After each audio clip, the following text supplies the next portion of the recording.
आप देख रहे हैं हंसता मुस्कुराता चैनल तमसील। अच्छा ऐसा करो, अब जमीन पर बैठ जाओ, इधर खतरा है। यार तुम्हारी भाभी अक्सर पूछती हैं कि तुमने इतनी तरक्की कैसे कर ली। तो आपने मुल्जिम का पोस्टमार्टम किया था। आज के बाद तुमने मेरे माँ बाप से बदतमीजी की तो उठाकर बाहर फेंक दूंगा। बेटा एक बात कहूँ, बुरा तो नहीं मानोगे? नहीं आंटी, बताएं। अलीना उठ जाओ, सुबह के 11 बज गए हैं। मुझे पता चला तुमने अपनी माँ के आगे ऊंची आवाज से बात की है। ये भला कौन सी साइंस है कि मोबाइल खराब हो तो कहते हैं कि बच्चों ने किया है और बच्चे खराब हो तो कहते हैं मोबाइल ने किया है।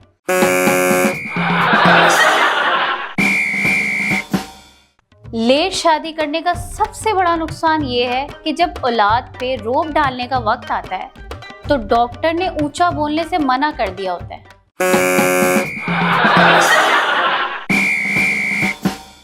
बेगम चाय बना दो।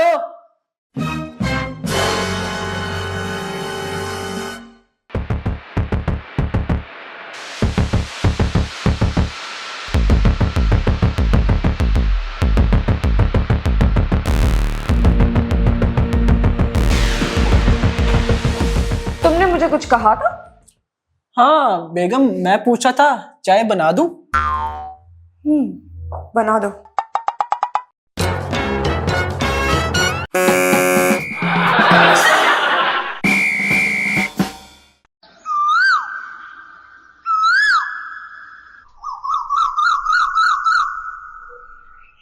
यार कैसा लगा हमारा इलाका? बहुत अच्छा।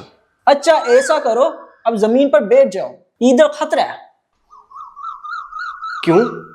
यार हमारा इधर बड़ी दुश्मनी है। दुश्मनी तुम्हारी है तो मैं क्यों नीचे बैठूं? समझा करो यारा, हमने उनका मेहमान मारा था, अब वो भी हमारा मेहमान मारेगा।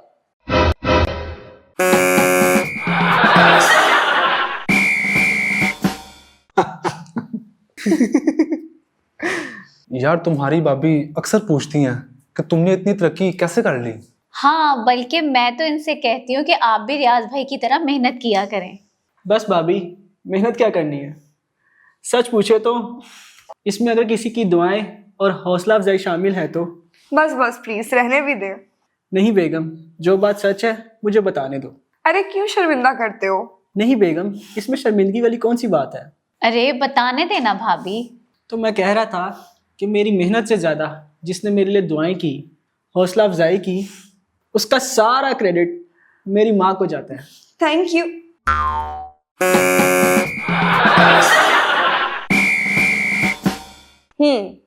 तो आपने मुल्जिम का पोस्टमार्टम किया था?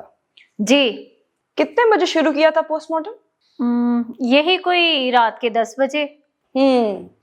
10 बजे। तो क्या उस वक्त तक मुल्जिम मर चुका था? नहीं, पास खड़े होकर खुशी खुशी अपना पोस्टमार्टम होते देख रहा था।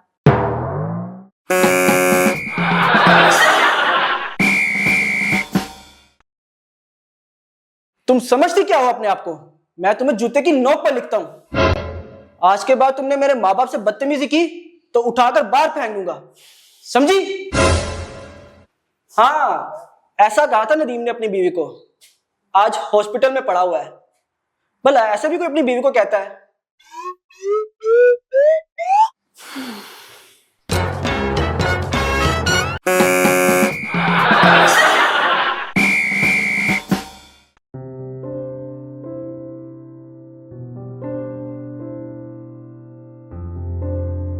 बेटा एक बात कहूँ, बुरा तो नहीं मानोगे? नहीं आंटी, बताएं। बेटा ये लड़की तुम्हारी क्या लगती है? आंटी ये मेरी गर्लफ्रेंड है। बेटा क्या ये हमारी तहजीब है? नहीं आंटी, ये बल्कीस है।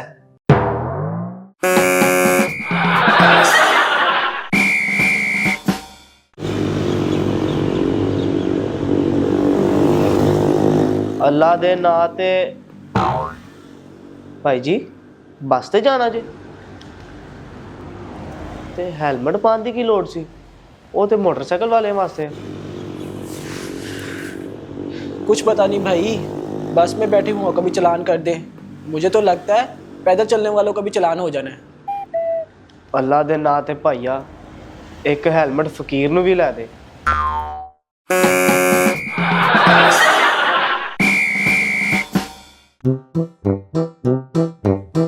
अलीना, उठ जाओ, सुबह के 11 बज गए हैं। उठ जाओ, मेरी आवाज नहीं आ रही।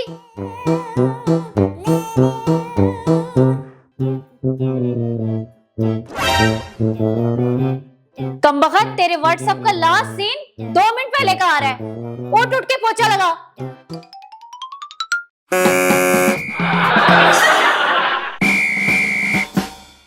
मुझे पता चला तुमने अपनी माँ के आगे ऊंची आवाज से बात की है।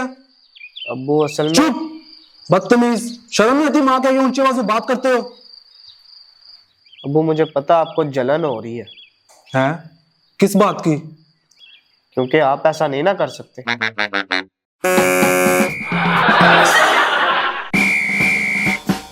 आजकल के बच्चों को अगर खाना पसंद ना आए तो उनकी माएं कितने ऑप्शंस देती हैं। नूडल्स खा लो, पास्ता खा लो, जैम बटर खा लो। लेकिन हमारे ज़माने में हमारी माँ के पास सिर्फ 2 ही ऑप्शंस होते थे, या तो जूते खा लो या खाना खा लो। और हमें दोनों ही खाने पड़ते थे, पहले जूते और फिर खाना।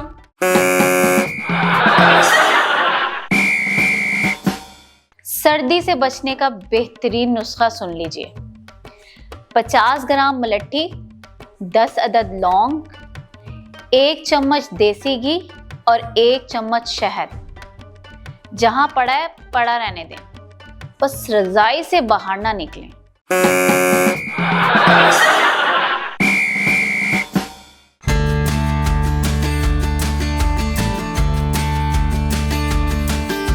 ओए, कौन हो तुम लोग?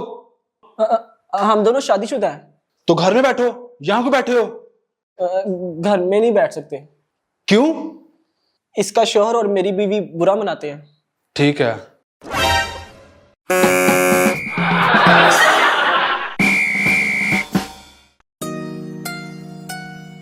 बेगम, शादी मुबारक। ये है मेरा घर।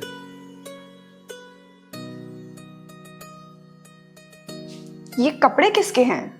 ये साड़ी मेरी पहली बीवी की है, जो शादी के 1 साल बाद ही फोत हो गई थी। और ये गरारा? ये मेरी दूसरी बीवी का है, जो शादी के 3 साल बाद ही फोत हो गई थी। और ये वाला ड्रेस? ये मेरी तीसरी बीवी का है, जो शादी के 5 साल बाद ही फोत हो गई थी। आप फिक्र नहीं करें सरताज, अब मैं आ गई हूँ ना। अब यहाँ सिर्फ मर्दाना सूट ही टंगेंगे।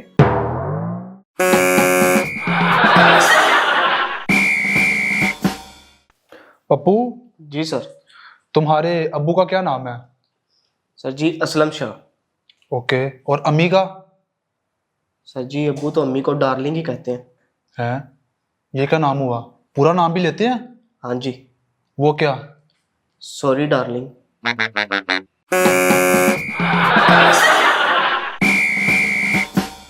तो आप इस कत्ल के गवाह हैं?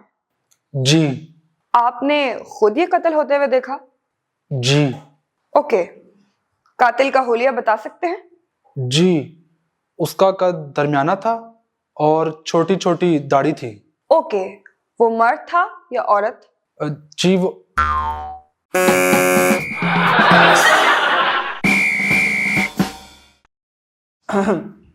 मुंह ठीक नहीं लग रहा। बात मत करो मुझसे। कुछ बताओगी, हुआ क्या है? क्या तुम्हारी मेरी चीजें अलग अलग हैं? नहीं बेगम। तो फिर तुम्हारे लैपटॉप में माई कंप्यूटर क्यों है? तो फिर क्या होना चाहिए? उसका नाम हमारा कंप्यूटर रखो।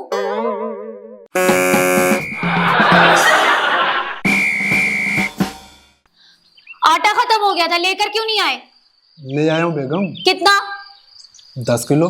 मैंने तो 15 किलो कहा था। 5 किलो कल ले आऊंगा। आज क्यों नहीं लाए? भूल गया था बेगम। अपनी चीजें तो बड़ी याद रहती हैं। कहा ना बेगम, कल ले आऊंगा 5 किलो और। बात खत्म करो। क्यों खत्म करूं? मैं ही चुप कर जाता हूँ, मैं तुम्हें लड़ाई का मौका नहीं देना चाहता। मैं तुम्हारे मौके की मोहताज नहीं।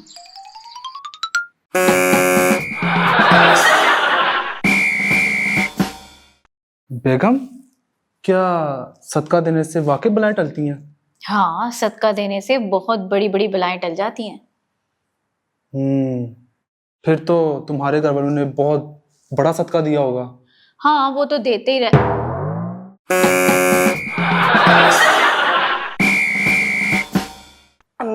पुरानी फिल्में कैसी होती थी?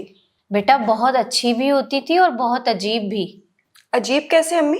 बेटा पुरानी फिल्मों में हीरोइन के घर एक बड़ा सा पियानो जरूर होता था, जिसे गरीब हीरो न सिर्फ बजाना जानता था बल्कि हीरोइन की शादी या सालगिरह पर गाना गाते हुए हीरोइन को बेवफाई के ताने भी देता था। तो अम्मी वहां मौजूद बाकी लोगों को पता नहीं चलता था? नहीं बेटा, बाकी सारा क्राउड घामड़ होता था। अच्छा, और क्या होता था पुरानी फिल्मों में? बेटा पुरानी फिल्मों में हीरोइन की सहेलियों को पता होता था कि आज वो कौन सा गाना गाएगी, लिहाजा सब सहेलियां पहले से ही डांस की प्रैक्टिस करके आती थी। अच्छा, और? बेटा पुरानी फिल्मों में बुरी खबर सुनते ही हाथ में पकड़ी चीज नीचे गिर जाया करती थी। और ये कि पुरानी फिल्मों में जो खत आते थे वो व्हाट्सएप और ईमेल से भी जदीद होते थे। वो कैसे?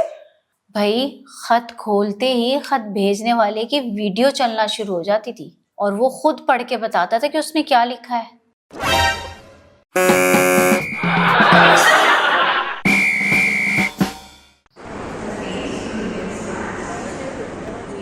एक्सक्यूज मी, जी मैंने आपका चेहरा कहीं देखा है।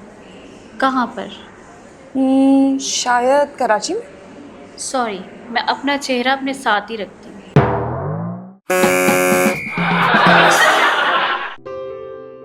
Thank you so much for watching. यहाँ एक और वीडियो मौजूद है, इसे भी देखिए और हमारे चैनल को सब्सक्राइब करना बिल्कुल मत भूलिएगा।